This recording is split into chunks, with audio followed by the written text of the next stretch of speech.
Watching Miles cook here.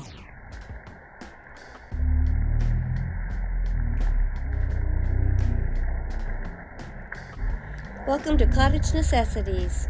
Today I kind of came in on Miles when he was making some crock pot chili, and he asked me to give him a little advice on how many spices to use.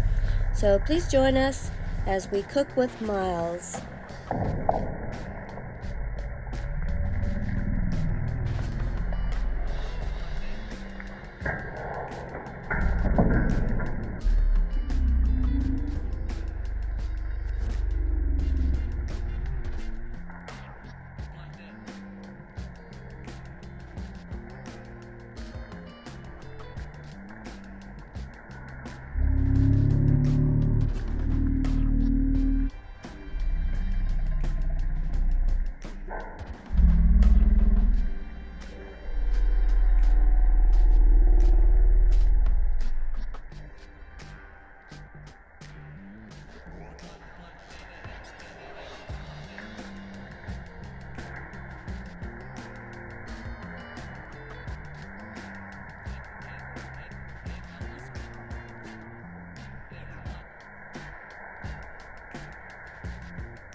Powder, basil, and oregano.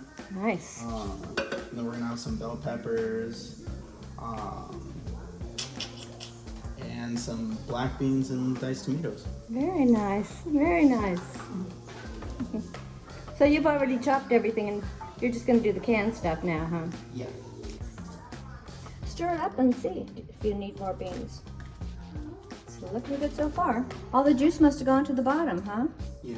You're going to put a can of water in. Okay. But use the good filtered water. Oh wow, that's going to be delicious. I think you have plenty of beans. You think that's good? Oh yeah. Once you get your sauce going and you could put some of those little whole tomatoes in there if you wanted to. Oops. I put some when I was cooking the turkey, but I think I'm gonna put more. How much chili did you put in? Not much. You could put like a couple tablespoons. Okay. How much basil would you put? Maybe a tablespoon. And about a teaspoon of oregano. Or a teaspoon of basil and a teaspoon of oregano.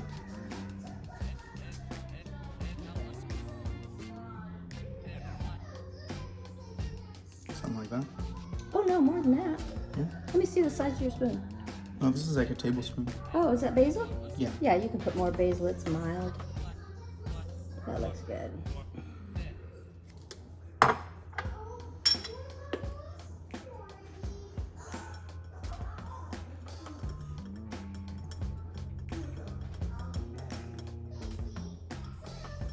Oregano is often used in a lot of Mexican cooking too.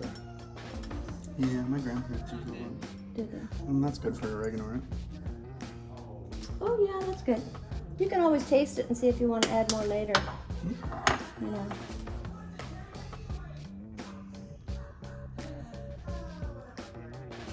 That's probably good for chili. I'd do heaping.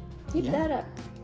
You want it to be nice and warm, toasty. Oh, cumin. You need some cumin. You need a teaspoon of cumin. Yeah, that's better. You don't want it too hot, I guess, because of the baby. Will she eat it? Yeah, I mean, she'll eat spicy stuff, but she's not gonna. That looks delicious. Kidding me? Just has to cook down a bit now. Yeah. You could even put another can of water in, I think, and You think so? if you're going to cook it for a long time, what, a couple hours, put it on high and I'll turn it down so it gets started, Okay. and then I'll turn it down. Well, because also everything in here is cooked. Mm-hmm. So, I mean, it can stay on low, right? We're not concerned about it getting really hot to cook. You just want it to get thick. Yeah. Okay, So then I that's- should keep it on low, right? Yeah, put it on low. And then. Once with the lid on it. Oh, you have to add some salt now. Did you add salt? No, I didn't. Wait, can I taste it? I want to taste it. Yeah. I think. needs salt, and it could use more chili. Another tablespoon of chili. Did you mix it up real good? Yeah. It's a little bland, if you ask me. Okay.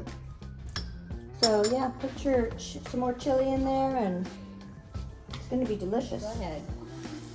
So this thing actually isn't for sharpening. That's like a big misconception. This is actually used to realign the blade. So as you cut and put it down and it gets dings and scratches, the blade will slowly it'll unalign, so it'll get like sideways and stuff like that. And then you don't use because this doesn't take any metal off the blade, so it's not sharpening it. It's just when you go down like this, you're pushing all the metal back into a straight line. So when you cut, it's straight again. So it's like artificially sharper, but it's not really sharpened. Oh, because that's what I use at home. Actually, I have a wheel that you run it through. It's like two metal pieces that are kind of wedged. Yeah, just let me see. Hold that in front of the camera. Yeah, I have one of those to sharpen with. Do you know how to sharpen with those, or can you give me a demo? Yeah, I mean these are pretty easy. Whenever you're sharpening, it's important to know about knives, and a lot of us don't know. Yeah. So I'm learning here. Show me how you would sharpen with one of those. So. Because that's what I have at home. Yeah. I mean, these are a little bit biased. This is right-handed for right-handed people. Oh, and you're a lefty, huh? Can't you turn it around? No? Would be backwards? Yeah, I would be safe about it, just because if you look on the inside, there's like an almost half an inch gap right here between the wheels that sharpen the blade and this. Okay. So if I went like this, if I didn't hold it perfectly, basically, while, because you have to hold the pressure to it, and if I didn't pull it out perfectly, I'd be hitting the edge of the blade right here and defeating the entire purpose. So you have to do it like a right-hander. Yeah, so I just have to hold it like this. Oh, I see. I mean, these you just kind of go like this. These still aren't great.